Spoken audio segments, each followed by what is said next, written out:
তোমার জাদুবিদ্যা দেখতে চাই। আল্লাহর পয়গম্বরকে জামাত বলে তোমার জাদুবিদ্যা শুরু করো। জামাত বলে মুহাম্মদ তুমি আগে দেখাও, তারপরে আমি শুরু করব। আল্লাহর পয়গম্বর হাজার হাজার কাফের মুশরিক বেঈমানের সামনে জবান খুলে মধুর সুরে আল্লাহর নাজিল করা কোরআনুল কারীম থেকে তেলাওয়াত শুরু করে দিয়েছে। জোরে বলেন আল্লাহু আকবার। আর রহমানু আল্লামাল কুরআনা খালাকাল ইনসানা আল্লামাহুল বায়ান।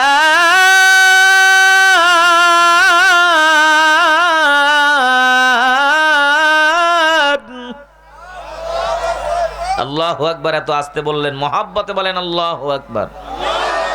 আরো জোরে উঁচু আওয়াজে আল্লাহু আকবার। আল্লাহর পয়গম্বর হাজার হাজার কাফের মুশরিকের সামনে তেলাওয়াত শুরু করে দেয়। কিছুক্ষণ তেলাওয়াত করার পরে নবী আমার তেলাওয়াত করা বন্ধ করে দেয়। মুলকু ইয়ামিনের জামাত আল্লাহর পয়গম্বরকে ডাক দিয়া বলে, পয়গম্বর আব্দুল্লাহর ছেলে মুহাম্মদ, তুমি তোমার জবান থেকে যেই তেলাওয়াত করেছো এই তেলাওয়াত কেন বন্ধ করেছো? আবার তেলাওয়াত করো। আল্লাহর পয়গম্বর আবার কোরআন থেকে তেলাওয়াত শুরু করে দেয়। কিছুক্ষণ তেলাওয়াত করার পর আল্লাহর পয়গম্বর তাকায় দেখে মুলকু ইয়ামিন বিধর্মী জামাতের দু চোখ বে বে বে বে গড়গড়ায় পানি পড়ে। আল্লাহর পয়গম্বর ডাক দিয়া বলে, মুলকু ইয়ামিনের জামাত, তুমি এই জমিনে আসছোই কোরআনুল কারীমকে বিদায় করে দেওয়ার জন্য, বিনষ্ট করে দেওয়ার জন্য। তোমার চোখের গোড়ায় কেন পানি? জামাত ডাক দিয়া বলে, জীবনে কত গান শুনলাম, কত কবিতা শুনলাম, কত দামি দামি মঞ্চে জাদুবিদ্যা দেখাইলাম, কিন্তু তোমার জবানের তেলাওয়াত, এমন মধুর তেলাওয়াত আজ পর্যন্ত আমি শুনি নাই। হাজার হাজার কাফের মুশরিক বেঈমানেরা দাঁড়ায় আছে। এই যে আবু জাহেল, উতবা সাহেব আমারে হত্যাও করতে পারে।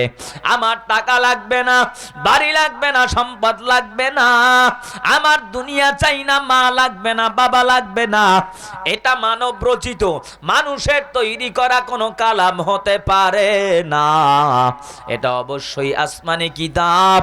আল্লাহ পাক বলেন, ইন্না নিশ্চয়ই নাহনু নাযালনাদ যিকরা ওয়া ইন্না লাহু লাহাফিজুন।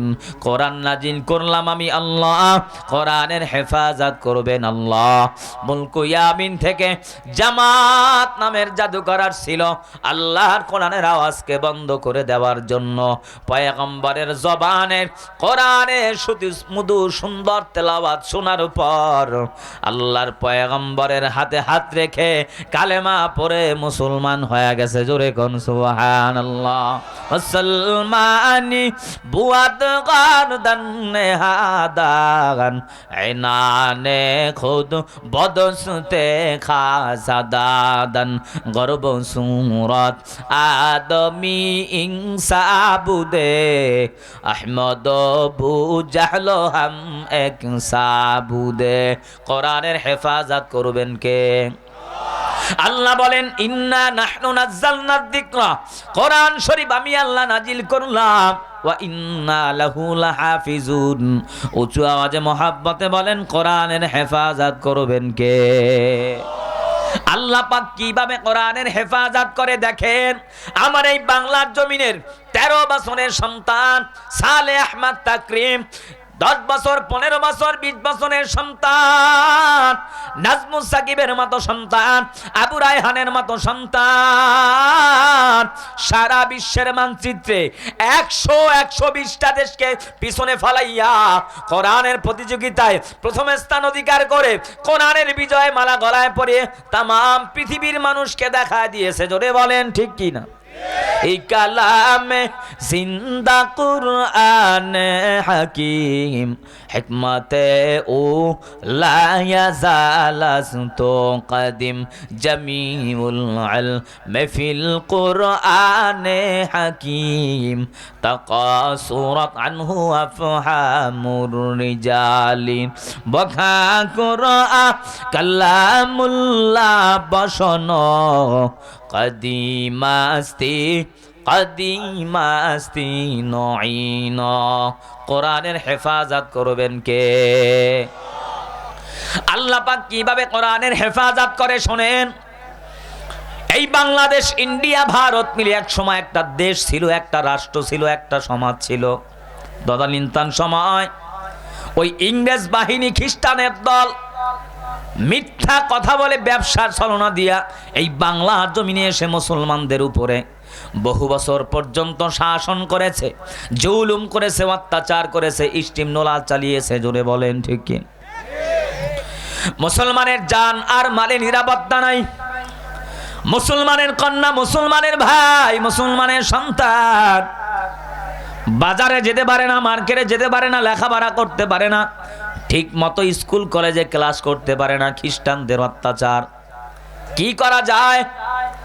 তদানীন্তন সময় জবর বিখ্যাত একজন আলেম শাহ আব্দুল হাদিস মুহাদ্দিসে দেহলভী রাহমাতুল্লাহ আলাইহি বলেন, হে বাংলার মুসলমানেরা, যদি এই ইংরেজদের হাত থেকে বাঁচতে চাও, যদি খ্রিস্টানদের অত্যাচার থেকে বাঁচতে চাও, তাহলে একটা মুক্তিযুদ্ধের আন্দোলন করো। মা বোনদের ইজ্জতে নিরাপত্তা চাও, মুসলমান সম্মান নিয়ে বাঁচতে চাও, দুনিয়ার জমিনে লেখাপড়া বলো, শিক্ষা বলো, বাসস্থান বলো, চিকিৎসা বলো, সব জায়গায় যদি নিরাপত্তা চাও, তাহলে ইংরেজ খেদাও আন্দোলন করো, ইংরেজদের বিরুদ্ধে সংগ্রাম করো। খুব খেয়াল করবেন, আল্লাহর ওলি শাহ আব্দুল হাদিস মুহাদ্দিসে দেহলভীর কথা শোনার পর মুসলমানের সঙ্গে আর খ্রিস্টানের সঙ্গে যুদ্ধ শুরু হয়ে গেছে। যুদ্ধ চলতেছে। কিছুদিন যুদ্ধ চলার পর খ্রিস্টান বেঈমানদের ভিতর থেকে কেউ বলতেছে, মুসলমানের হাতে কামান নাই, বিমান নাই, অস্ত্র নাই, রাইফেল নাই, ট্যাঙ্ক নাই, বোমা নাই। খ্রিস্টান বেঈমানেরা বলে, অস্ত্র আমাদের, কামান আমাদের, বিমান আমাদের, রাইফেল আমাদের। মুসলমানের হাতে কামান নাই, বিমান নাই, অস্ত্র নাই, তারপরেও মুসলমানের সঙ্গে আমরা খ্রিস্টানেরা যুদ্ধে মোকাবেলায় কেন বিজয় অর্জন করতে পারি না? মুসলমানের কি এমন পাওয়ার? খ্রিস্টান বেঈমানেরা গোপনে খবর নিয়ে তাকা দেখে, যদিও মুসলমানের কামান নাই, বিমান নাই, অস্ত্র নাই, লা তাহজান ইন্নাল্লাহ মা'ানা,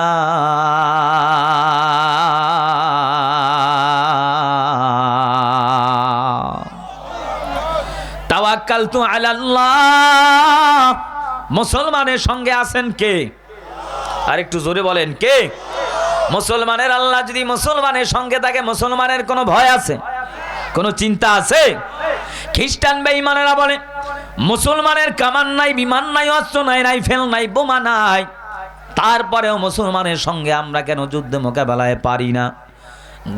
গোপনে কিছু দালাল লাগায় টাকা দিয়ে তদন্ত করে তারা বের করলো, বলে যদিও মুসলমানের কামান নাই, যদিও মুসলমানের বিমান নাই, কিন্তু মুসলমানের একটা অত্যাধুনিক পাওয়ারফুল অস্ত্র আছে।